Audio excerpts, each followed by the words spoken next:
In a 1994 study by Jeffrey and colleagues, they gathered 75 individuals to participate in a study for cluster B personality disorders. Their goal for this research was to finally find out if medicinal approaches or cognitive-based therapies were better for those clinically diagnosed with narcissism. 1/3, or 25 of the individuals, were administered selective serotonin reuptake inhibitors, or SSRIs. Another 25 were mandated to attend therapy sessions or group therapy sessions with their cohorts. And of course, the last 25 was a control group. All 75 individuals were incentivized, and the researchers concluded that one group performed significantly better over the years of this longitudinal study. Now, my question to you is, which group was it? If your one and only answer to the question is a head scratch after I've said a couple sentences, then you, my friend, passed the test. If you answered one of the groups, then you better stick around because I made that whole thing up. Dr. Jeffrey doesn't exist.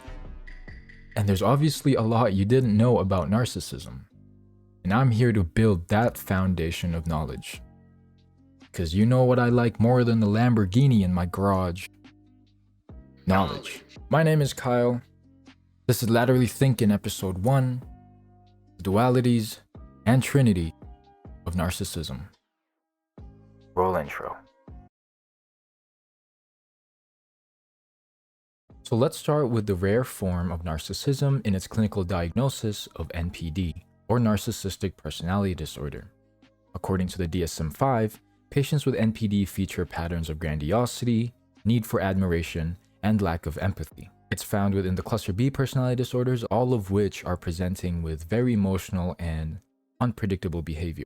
NPD is highly comorbid with other symptoms and behavioral disorders such as anxiety and depression, alcohol and drug abuse, and eating disorders. For the word narcissism itself, let's refer to a very old definition found within Chapter 6 by Campbell and Foster in the book The Self, edited by Konstantin Sedekidis and Stephen J. Spencer.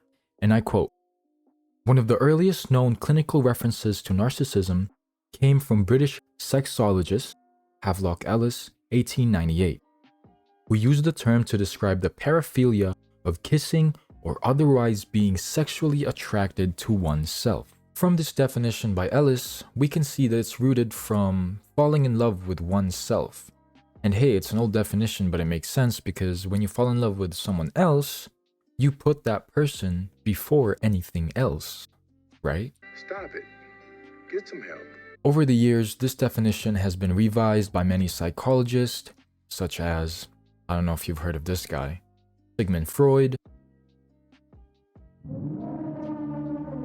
Dr. Craig Malkin, who is one of the leading researchers on narcissism in our time, who mentions the existence of healthy narcissism and how narcissistic traits are present in each of us. Because there's nothing wrong with prioritizing yourself. It is more so doing it while disregarding others, which makes it narcissistic. Keeping healthy narcissism and evil narcissism in mind, we can see that the word itself can be vague, often misleading as it is misused.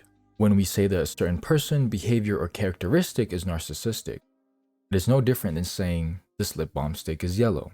You can pick at it and say that there's actually 2 shades of yellow. Because just like many things in psychology, topics fall within dualities and barely dichotomies.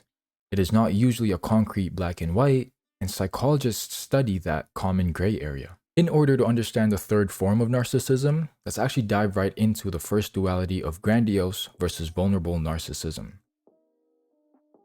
In a study by DiMaggio in 2022, he defines grandiose or overt narcissism as those who feature self-enhancement and grandiosity, those who seek admiration, those who harbor fantasies of success and ideal love, exploits others, and lacks empathy. Now, for vulnerable or covert narcissism, these people are consumed by shame, guilt, inferiority, and envy, according to Ritter and colleagues. Those who experience emptiness, loneliness, separateness, and alienation, and have little trust that others can help. Evidence shows that grandiose narcissism tends to swing between the two types, while the vulnerable type has more stable levels of negative experiences and rarely expresses grandiosity. So why mention this duality first before defining our third form of narcissism in pathological narcissism, or PN? Well, that's because the DSM-5 emphasizes NPD and its overt or grandiose-like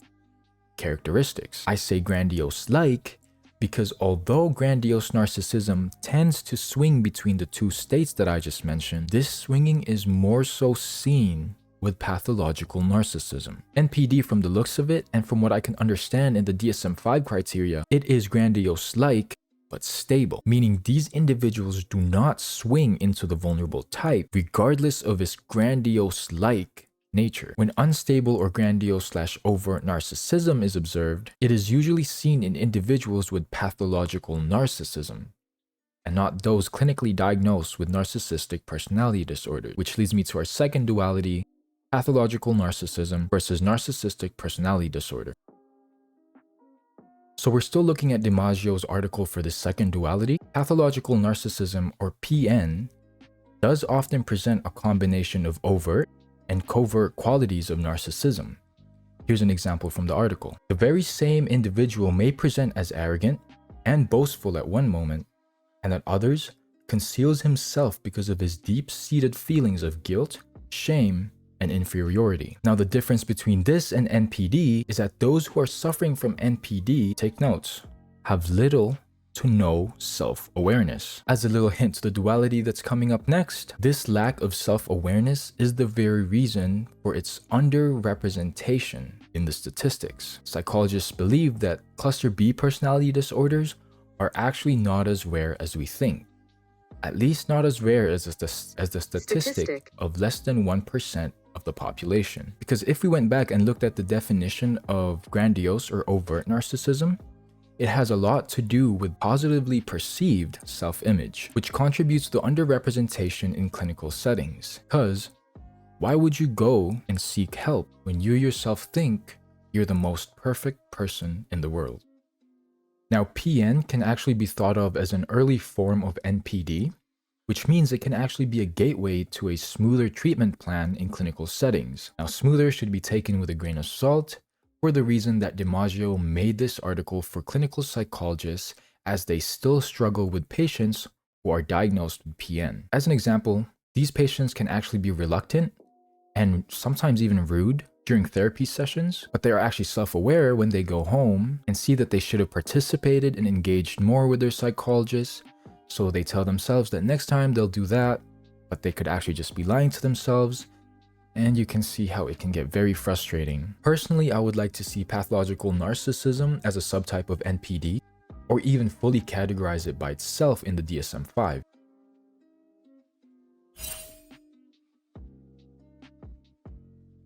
Because I don't think we are going anywhere with these symptoms for cluster B disorders, as no one's going to come forward thinking that they have these disorders, as they don't see what's wrong with themselves. And if they do seek help, the last thing on a psychologist's checklist is to diagnose someone with cluster B disorders, especially antisocial personality disorder. Those diagnosed with APD are usually already criminals who have been caught. And so we have a little bit of an unavoidable confirmation bias going on in diagnosis. But hey, it's complex. Who am I to talk? I don't have a clinical license yet. It's a work in progress, so let's investigate and try to integrate pathological narcissism and work from there. Is the disparity between actual and unknown cases that big? We gotta appreciate that this is all rooted from linguistic and sociological problems. Narcissism is a victim of the buzzword pandemics such as depression, ADHD, autism, etc. When the common person sees a quote-unquote narcissistic entity, it might just be a common case of selfishness. Contemporary society has integrated a lot of weight into certain words, and narcissism is no different. Because what is the difference between, let's say, narcissism and egocentrism? Are they just two words that mean the same thing? Actually, according to Professor Susan Whitbourne, egocentrism is when you fail to see others' perspectives, and narcissism is more so when you do see it, but you just don't care. So now you ask, a lot of these famous celebrities and influencers have narcissistic tendencies, right? Sure. Am I certain that all of them do? Absolutely not. Because in the spectrum of words that amalgamated to represent and mean the word narcissism, That's the very linguistic problem that started all of this confusion. Here's an example. When you say you hate someone or something, well, that holds an absolutely heavy meaning. When you say you dislike them, that's lighter and less consequential. And it is no different when we aimlessly label someone a narcissist when it was just a one-time selfish act. As a society, we need to be more careful with our choice of words, as the majority of us are still quite confused on what some of them mean. Which is why I say it's a linguistic and consequently sociological problem. Because the word narcissism gained traction in its usage and eventually became a word that everyone haphazardly started using. To say that you definitely know someone that has PN or NPD, that's a complexity you need to leave for their psychologist. Unless you are their psychologist. To that I say good luck. To say that PN and NPD cases are rare, that's a complexity we do not need to prioritize at the moment. As of 2022, there's absolutely no widely agreed upon treatment for NPD.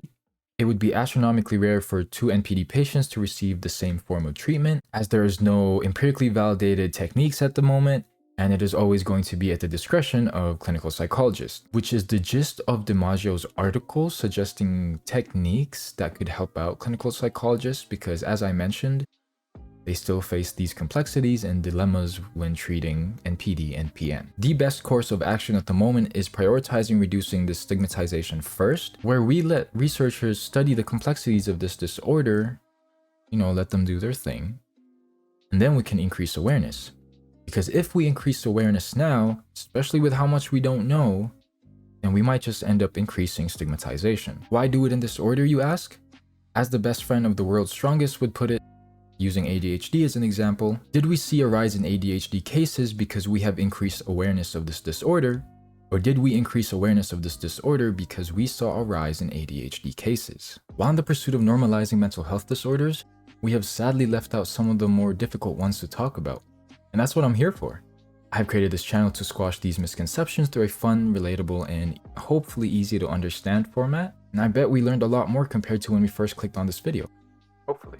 The field of psychology consists of so many unique perspectives, which just so happens to be our greatest strength and our greatest weakness. There's always going to be disputes on certain topics in the community, and hey, we may never even agree on some, which is quite frankly what makes psychology beautiful, because to say that you've achieved perfection is to say that you didn't achieve it at all. You hear that, narcissists?